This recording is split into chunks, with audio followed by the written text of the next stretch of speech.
Neoplatonism was a major influence on Christian theology throughout late antiquity and the Middle Ages in the West due to St. Augustine of Hippo, who was influenced by the early Neoplatonists Plotinus and Porphyry, and the works of the Christian writer Dionysius the Pseudo-Areopagite, who was influenced by later Neoplatonists, such as Proclus and Damascius. Late Antiquity. Certain central tenets of Neoplatonism served as a philosophical interim for the Christian theologian Augustine of Hippo on his journey from dualistic Manichaeism to Christianity. As a Manichae, Augustine had held that evil has substantial being and that God is made of matter. When he became a Neoplatonist, he changed his views on these things. As a Neoplatonist, and later a Christian, Augustine believed that evil is a privation of good and that God is not material.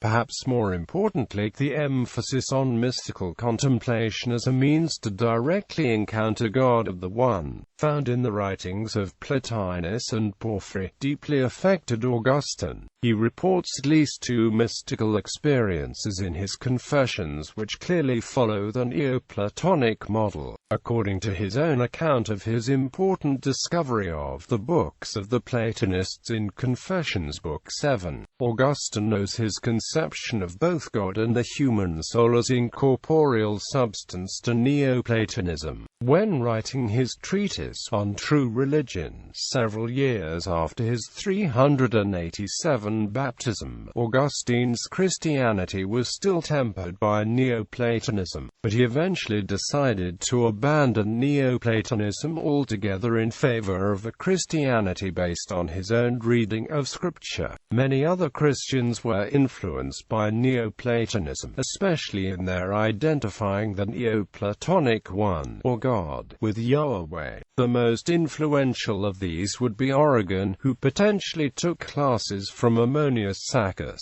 and the late 5th century author known as Pseudo-Dionysius the Areopagite. Neoplatonism also had links with Gnosticism, which Plotinus rebuked in his 9th tractate of the Second Enneads, against those that affirm the creator of the cosmos and the cosmos itself to be evil. Due to the belief being grounded in Platonic thought, the Neoplatonists rejected Gnosticism's vilification of Plato's demiurge, a creator of the material world, the cosmos discussed in the Timaeus. Although Neoplatonism has been referred to as orthodox Platonic philosophy by scholars like Professor John D. Turner, this reference may be due in part to Plotinus' attempt to refute certain interpretations of Platonic philosophy through his Enneads. Plotinus believed the followers of Gnosticism had corrupted the original teachings of Plato. Despite the influence this philosophy had on Christianity, Justinian I would hurt later Neoplatonism by ordering the closure of the refounded Academy of Athens in 529.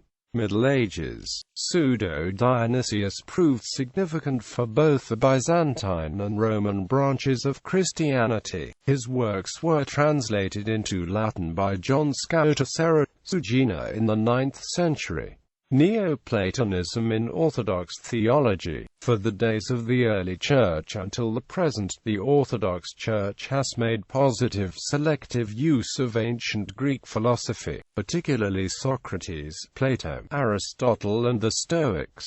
For example, the term logos originated with Heraclitus and meant reason of thought. In the Christian context, logos takes on a deeper meaning and becomes a name for the second person of the Trinity. The writer and theologian Gregory Palamas gives 4 distinct meanings for the term logos. The most important principle to keep in mind is that early Christianity developed in a Greek milieu and a common vocabulary was used in philosophical, spiritual and theological writing. However, the meanings of words sometimes evolved along different lines. In other cases, philosophical ideas and concepts were sometimes adapted and changed by Christian writers. Any exegetical endeavor trying to unravel the influence of Neoplatonic thought on Christian theology needs to keep these principles in mind. One should also note that philosophy was used quite differently in the Eastern and Western theological traditions.